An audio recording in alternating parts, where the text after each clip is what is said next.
It's my pleasure to introduce our keynote speaker, Kevin Vallely. He has a unique background as an explorer, business professional, and father, allowing him to engage the hearts and minds of all teams, inspiring and motivating them to realize their full potential.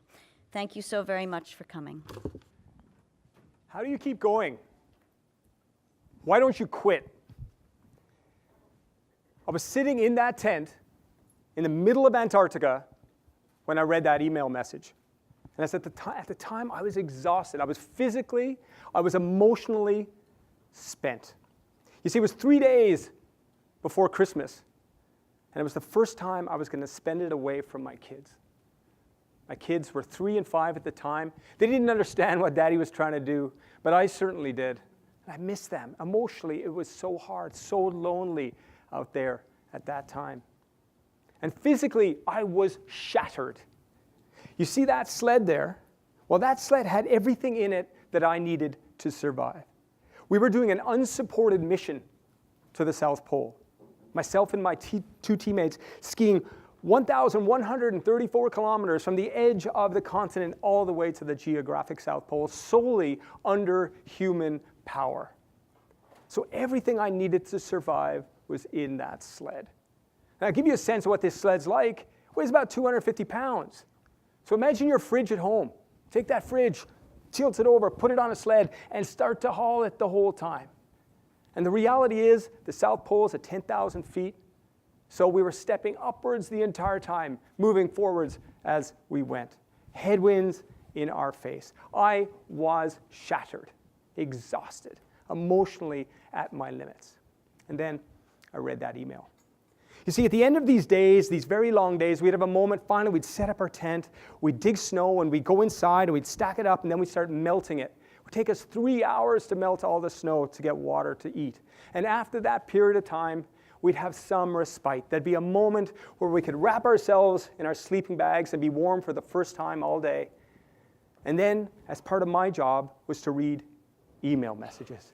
Interestingly, we had over 10,000 school kids from around the world following us on this journey. And every night, it was my job to answer their questions. And most of the questions were very straightforward. Is it cold there?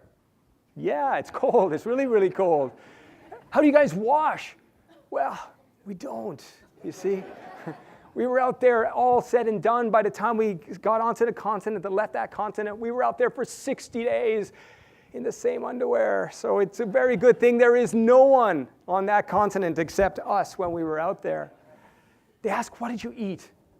Well, you eat this crazy diet. You see, when it's that cold, you need to eat 8,000 calories a day. At the end, we were taking lipase in order just to have our bodies digest this added fat.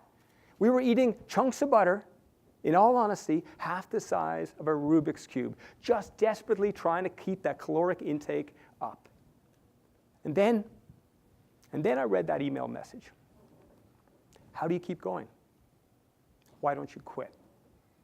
Now, you understand that this email came from this young guy named Sammy, and he'd been emailing me a lot, actually, during this expedition, as well as some of his friends in where he was. And where he was the Riverside Resolve Detention Center in Chicago. You see, this kid was a strike 2 offender. One more mistake, this kid was going to be bumped up to adult courts, off to adult prison. So when this kid asked me, how do you keep going? Why don't you quit? I knew it meant so much more than me simply getting to the South Pole. It meant something. I had engaged this kid somehow. A kid clearly who wasn't engaged much. And I knew I had to answer him. But you know, I couldn't. I remember staring at my screen, just kind of numbly thinking, how had I done this? How had I kept going all this time? It's 55 kilometers. And it was absolutely grueling and exhausting. It was a lot of deep snow. It was a lot of,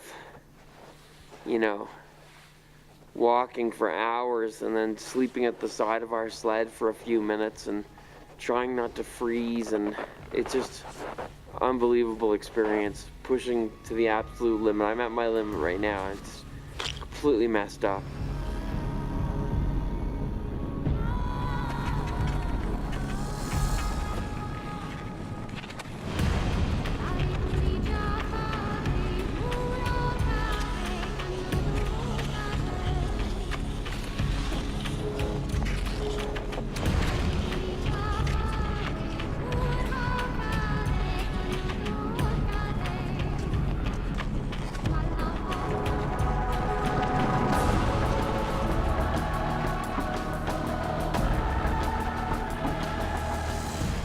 My sled almost fell in a crevasse, so we stepped across. Cold. But it's cold, let's get going.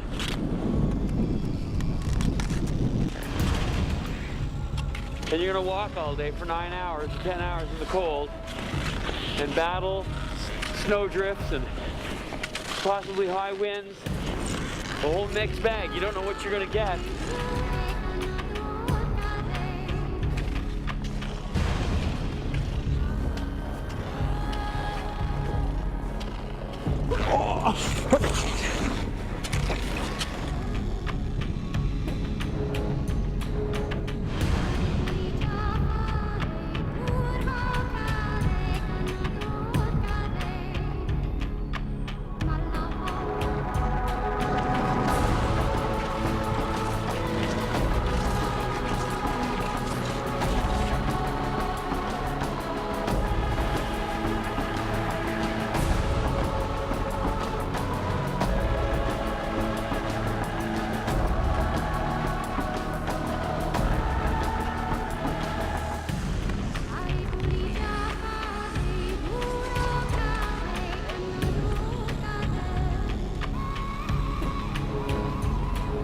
Crazy.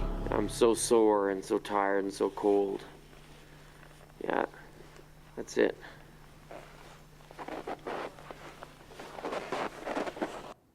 So Sammy, how had I kept going? Why didn't I quit? Well, one is partnership. And my teammates were amazing. Some of you may have met Ray before, one of the greatest ultra runners in the world. He ran across the Sahara Desert, 7,500 kilometers in 111 days, running a marathon and a half every day without taking a day off. One teammate, an incredible ability to push and has an energy to do so. And Richard Webber, greatest polar explorer in the world, has every record, North Pole, South Pole, been to the North Pole 6 different times. He's a hero of mine, and he was my role model, and I didn't let him know about that until I was out there. I'd read his books, I'd read everything, and I couldn't believe I was doing an expedition with the Richard Webber. What an opportunity. I didn't want to get kind of weird with it in a stalking sense with him, but it was just, he was my role model. And I brought to the table something too. I was capable of keeping up. But I was, you see there, I'm filming. I'm doing all the filming. Being the architect, I have that eye, I suppose, and I was also writing, and I was reading the emails and answering those emails. So partnership. Secondly, positivity. I tell you, it's not easy to stay positive out there. You do what you can, and you just don't think of the end. You think of, like, I'm just going to get to the end of today. I'm going to get to the next break. I'm thinking that chocolate bar. Or I'll get in tonight where I can speak to my buddies and finally speak and have a nice time.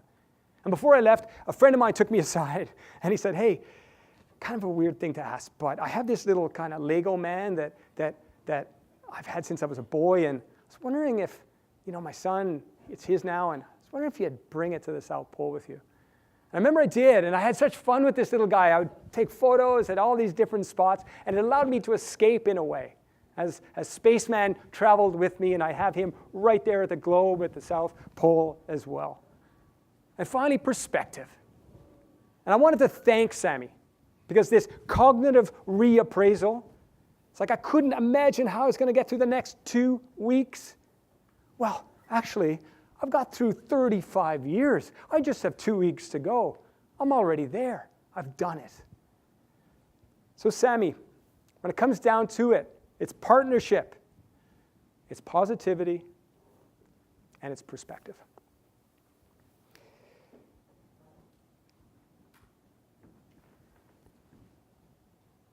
On January 7th, 2009, myself and my 2 teammates, Ray and Richard, skied into the South Pole. We made the journey in 33 days, 23 hours, and 55 minutes. We took 5 days off the previous world record. Remember when I got there, first thing I did was I called up my mom. And I remember telling her, she was so relieved, she was crying on the phone. And suddenly I was becoming that 9-year-old boy again. And she was telling me how I had this crazy dream and I'd held on to it somehow all this time, and that no matter how preposterous it was, I held on to it amazingly. She said the most important thing you did was you believed in yourself. I made it to the South Pole. I fulfilled a dream of a 9-year-old. I skied to the South Pole. I did it faster than anyone in history. Thank you very much.